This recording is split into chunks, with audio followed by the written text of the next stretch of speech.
Buonasera ai titoli. A Paternò, violenza sessuale di gruppo, arrestati 3 giovani di origini marocchine senza permesso di soggiorno per l'abuso di 2 turiste ungheresi. A Catania intensificati i controlli delle forze dell'ordine nei quartieri a rischio. A San Cristoforo sequestrate stalle abusive, 3 pusher arrestati. A Palermo si continua a sparare, ferito da un colpo di pistola un uomo. Il sindaco La Galla dice Piantedosi ha confermato l'impegno ad aumentare il numero delle forze dell'ordine. Indagato, licenziato un funzionario del TER di Palermo per aver intascato, secondo la procura, le tasse di registro dei cittadini sui ricorsi amministrativi. La pace in cammino verso Strasburgo, la carovana delle ACLI ha fatto tappa a Favara per lanciare un messaggio di dialogo e solidarietà. A Palermo la RAP, l'azienda che si occupa della raccolta dell'immondizia, lancia una campagna di sensibilizzazione e come testimonial sceglie Ficarra e Picone. Calcio, Catania in campo domani al Massimino contro il Monopoli davanti a quasi 20.000 tifosi. Trapani e Siracusa puntano alla vittoria in trasferta.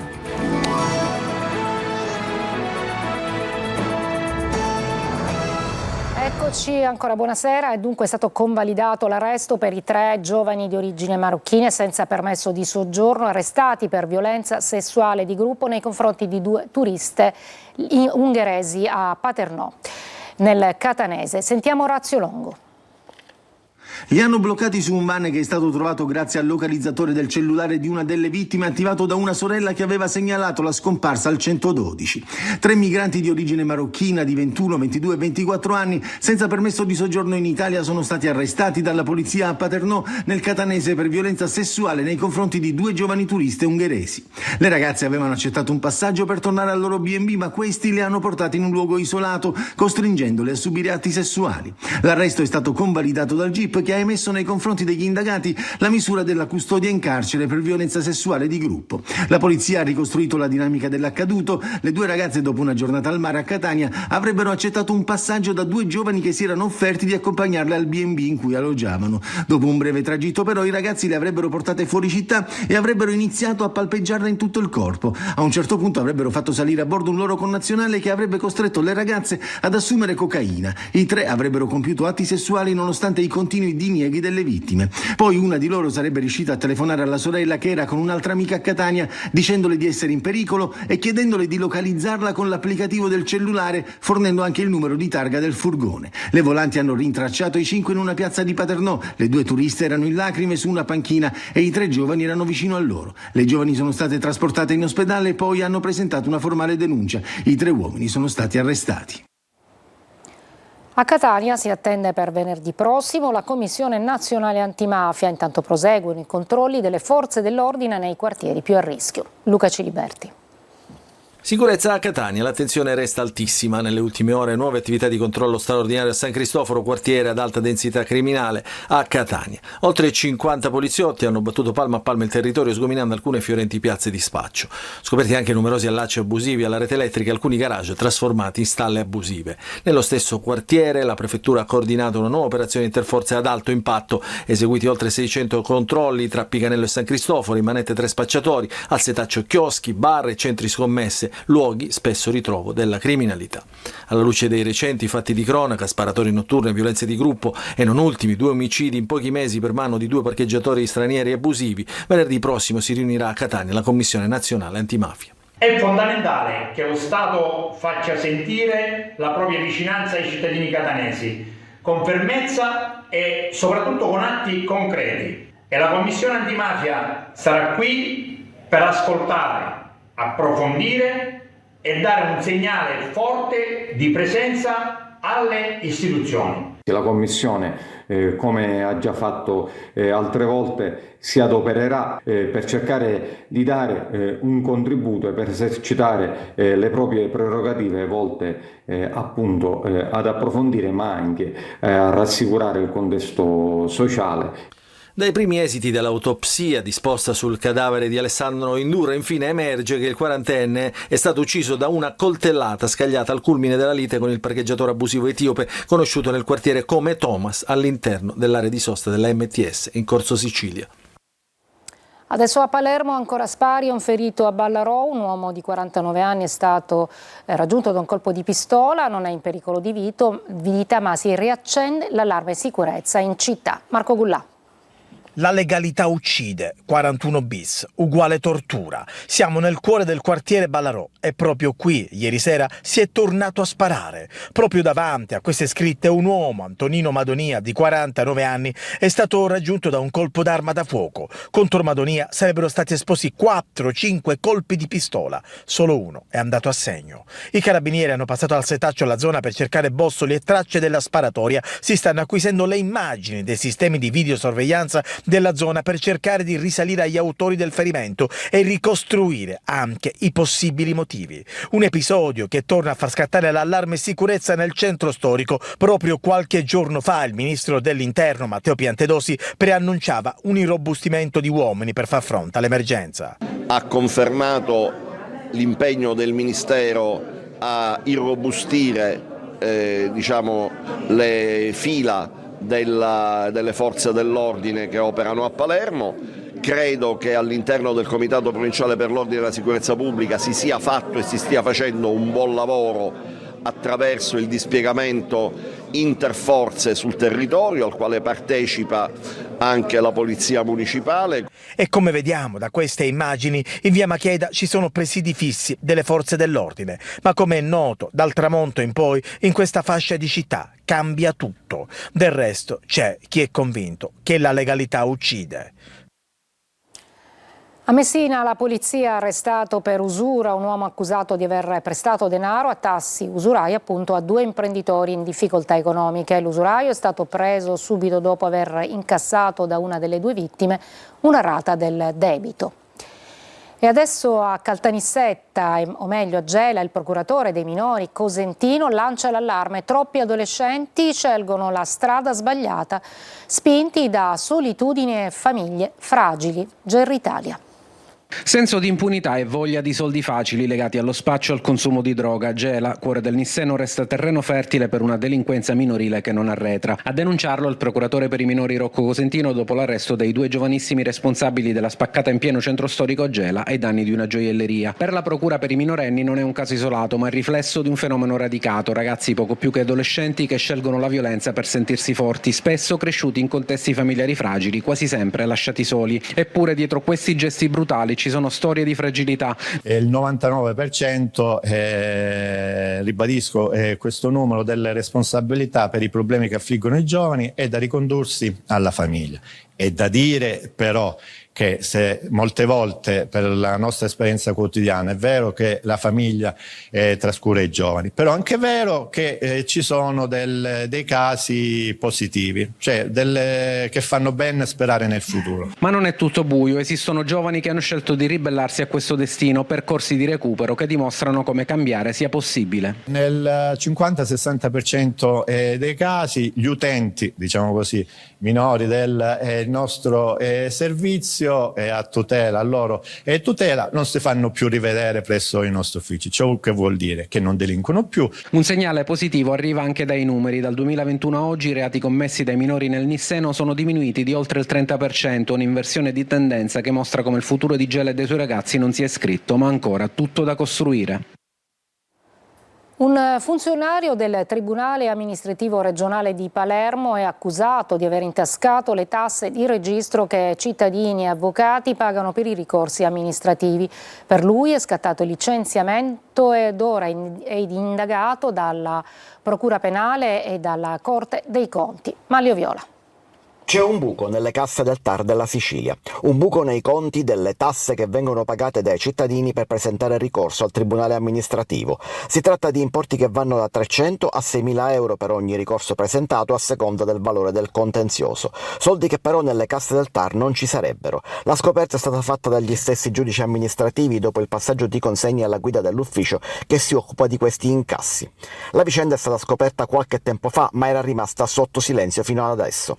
Ora cosa emerge dopo che il Tribunale amministrativo ha licenziato con il sospetto di essersi appropriato di quelle somme il più anziano dipendente. Mauro Basile, cancelliere esperto e considerato un punto di riferimento da tutti, si è visto notificare il provvedimento di licenziamento al culmine di un procedimento disciplinare a suo carico durato qualche mese, e adesso c'è anche una indagine della Procura distrettuale ed una seconda indagine della Corte dei Conti a suo carico.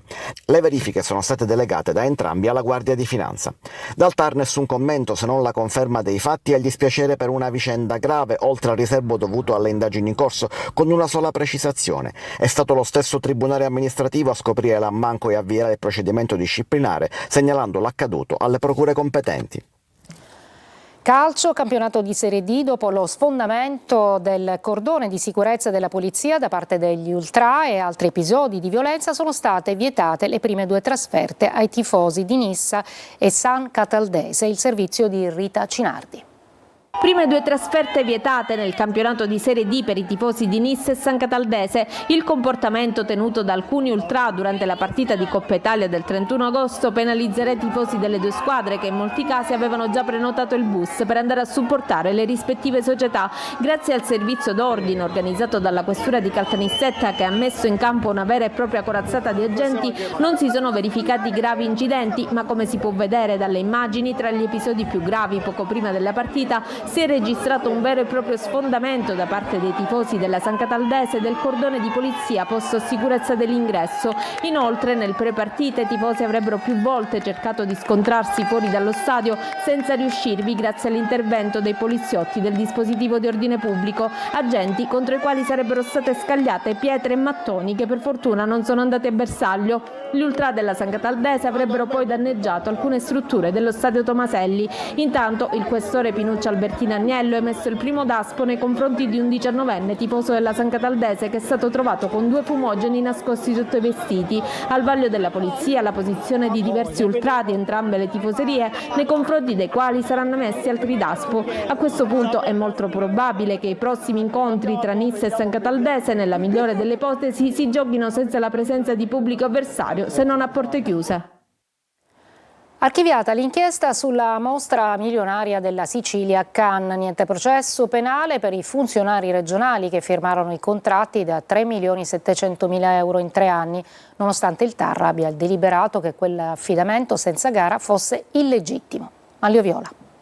Non ci sarà nessun processo penale per lo scandalo della mostra milionaria della Sicilia a Cannes. Nonostante l'incarico da 3.700.000 euro affidato alla società del Lussemburgo Absolute Blue fosse illegittimo, così come sentenziato dal TAR il 9 marzo del 2024 con decisione passata in giudicato ad aprile, questa illegittimità non costituisce però un reato di natura penale. Lo ha deciso il GIP di Palermo Patrizia Ferro, che ha archiviato l'inchiesta considerando le prove acquisite non sufficienti a portare ad un processo. Archiviazione quindi per Lucia Di Fatta, allora dirigente generale del turismo, per Calogero Franco Fazio, il dirigente che firmò il contratto da 3.700.000 euro, per Nicola Tarantino, responsabile della Sicilia Film Commission. L'archiviazione sul fronte penale era un fatto atteso da tempo ormai. La Procura europea, che aveva ricevuto la segnalazione del TAR indagando su questi fatti, aveva riscontrato la difficoltà a provare un reato e trasmesso a sua volta gli atti alla Procura di Palermo per approfondire altri aspetti emersi durante l'inchiesta ma non legati direttamente alla mostra di Cannes. Aspetti quindi di non competenza della EPPO. Da lì hanno avuto origine altre 2 inchieste, in particolare i filoni che hanno portato all'indagine sul presidente dell'Ars Gaetano Calvagno e sul suo entourage, e a quella per i contributi dell'assessorato al turismo, intanto transitato sotto la guida dell'assessore Elvira Amata. Quest'ultima è stata ascoltata dagli inquirenti appena l'altro ieri, a distanza di 2 mesi dall'avviso di conclusione indagini, e ora si attendono le decisioni della Procura sull'eventuale richiesta di rinvio a giudizio ed a seguire quelle del GIP anche su questi altri 2 filoni di indagine. Una breve pausa, poi andremo a Favara, nell'Agrigentino, dove ha fatto tappa la Carovana della Pace diretta a Strasburgo.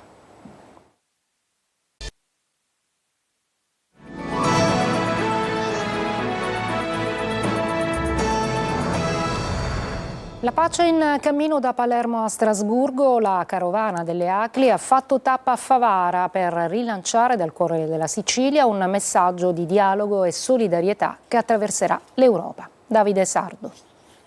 La pace come strada da percorrere insieme. Ha fatto tappa a Favara la Carovana delle Acli, partita partita da Palermo il 2 settembre per un lungo viaggio che attraverserà l'Italia fino a Strasburgo. Nella sede del comune, gemellato con Gaza, il focus è stato sul valore del lavoro sociale e culturale che negli anni ha trasformato luoghi di marginalità in spazi di comunità e solidarietà. In un tempo segnato dalle guerre in Medio Oriente e in Ucraina, che continuano a lacerare popoli e coscienze, il messaggio è chiaro: la pace non è un sogno astratto, ma una responsabilità condivisa. Parte da Favara questo grande messaggio di pace che si unisce alle 50 tappe che le Acri hanno programmato.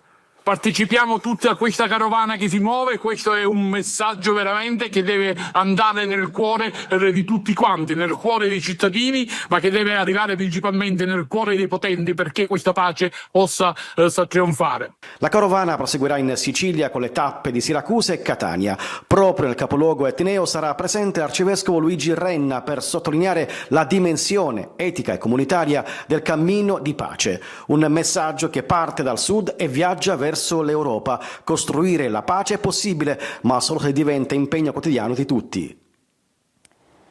A Palermo la RAP, l'azienda che si occupa della raccolta dell'immondizia in città, lancia una campagna di sensibilizzazione verso tutti i cittadini e lo fa con i volti di personaggi noti, fra questi Ficarra e Picone. Sentiamo Marco Bullà. Da soli non possiamo farcela, i cittadini devono aiutarci. L'appello è del presidente della RAP Giuseppe Todaro. Questione rifiuti a Palermo. Questa mattina a Palazzo Comitini è stata lanciata la nuova campagna di sensibilizzazione da parte della RAP, l'azienda che nel capoluogo si occupa della raccolta e dello smaltimento dei rifiuti. Testimonial di questa campagna Ficarra e Picone, PIF e Stefania Petix. Da soli, questo è il messaggio, non ce la potremo fare mai, perché questo è una comunità prevede che ci sia noi non dobbiamo fare un impianto, lo montiamo e ce ne andiamo, noi dobbiamo collaborare con i cittadini ogni giorno ed è ormai, ho una certezza dimostrabile, verificabile, certificabile che la RAP potrà diventare la migliore azienda al mondo, ma mai potrà tenere una città pulita se non collaboriamo tutti insieme. Io mi rifiuto non è solo uno slogan, ma un invito a tutti i cittadini a rifiutarsi di sporcare, di voltarsi dall'altra parte, di arrendersi al degrado e ad amare davvero Palermo, aiutando concretamente la RAP a riportare decoro e dignità in ogni angolo della città. Di aggiungere un altro passo all'evoluzione, che per forza, perché l'evoluzione civica e civile non si può fermare. Noi abbiamo voluto aggiungere un altro passo con tutti quanti per mettere come testimonianza anche il fatto che noi ce la dobbiamo mettere tutta, perché noi siamo sempre bravi a dire gli altri, però se noi nel nostro piccolo facciamo quello che è giusto fare, diceva Pino Caruso, non buttiamo la città per terra, e se noi collaboriamo a non buttare la città per terra diventa bellissima, più bella di quella che è.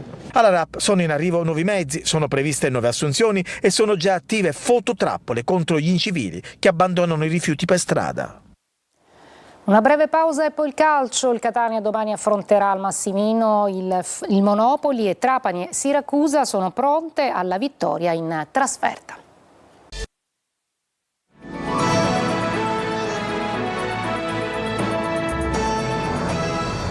Vigilia di campionato per il Catania che domani sera affronterà il Monopoli. I rossazzurri, reduci da 2 vittorie consecutive, non vogliono fermarsi.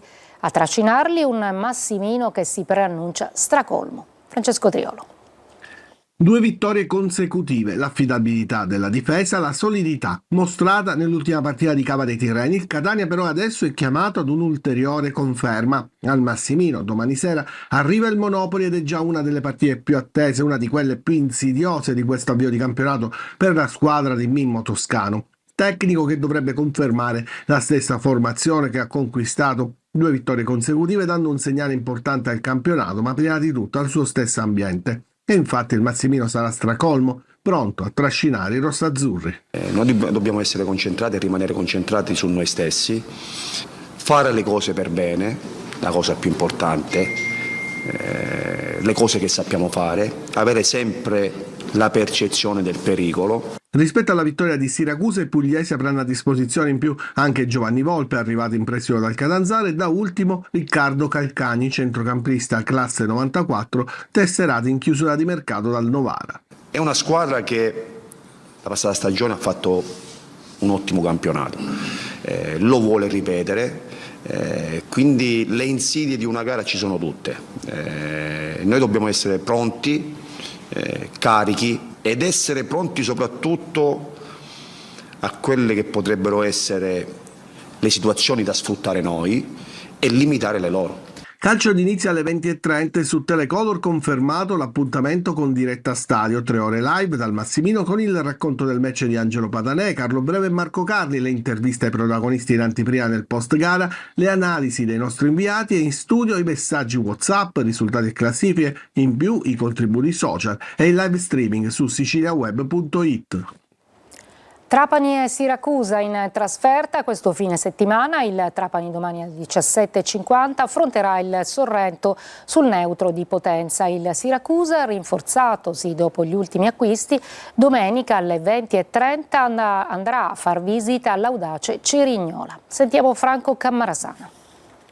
Il Trapani per la conferma, il Siracusa per il riscatto. Obiettivo comune è un risultato positivo. Sarebbe il terzo per il Trapani dopo il pari di Casarano e la vittoria sul Latina. Primi punti invece per il Siracusa dopo il ritorno in Serie C a seguito delle sconfitte contro Salernitana e Monopoli. Entrambe in trasferta alle due siciliane. Il Trapani contro il Sorrento si gioca domani pomeriggio alle 17:30 al Viviani di Potenza, visto che il vecchio Campo Italia, tanto caro al comandante Achille Lauro, è ancora alle prese con la ristrutturazione. Per l'occasione Aronica potrà disporre degli ultimi arrivati Stramaccioni e Palmieri, anche se si va verso la conferma dell'11 sceso in campo contro il Latina. Assenti l'infortunato Nicoli e l'altro difensore Andrei Motok, impegnato stasera con la nazionale della Moldova contro Israele nelle qualificazioni per i prossimi mondiali. Sicuramente delle novità nel Siracusa, che domenica sera alle 20:30 va a far visita all'Audace Cerignola. Il tecnico Turati avrà a disposizione un organico più completo dopo gli arrivi di Pacciardi, Frisen, Cancellieri, Silla e Parigini, quest'ultimo venuto a dare manforte ad un attacco privato di Juan Ignacio Molina, procuratosi la frattura di un menisco nel suo primo allenamento a Siracusa. Compito non facile per Turati scegliere un 11 in un cantiere che in settimana ha cercato di assemblare, facendo leva sui nuovi arrivati, alcuni dei quali però con una dote non indifferente di esperienza. È tutto, grazie per l'ascolto e buona serata.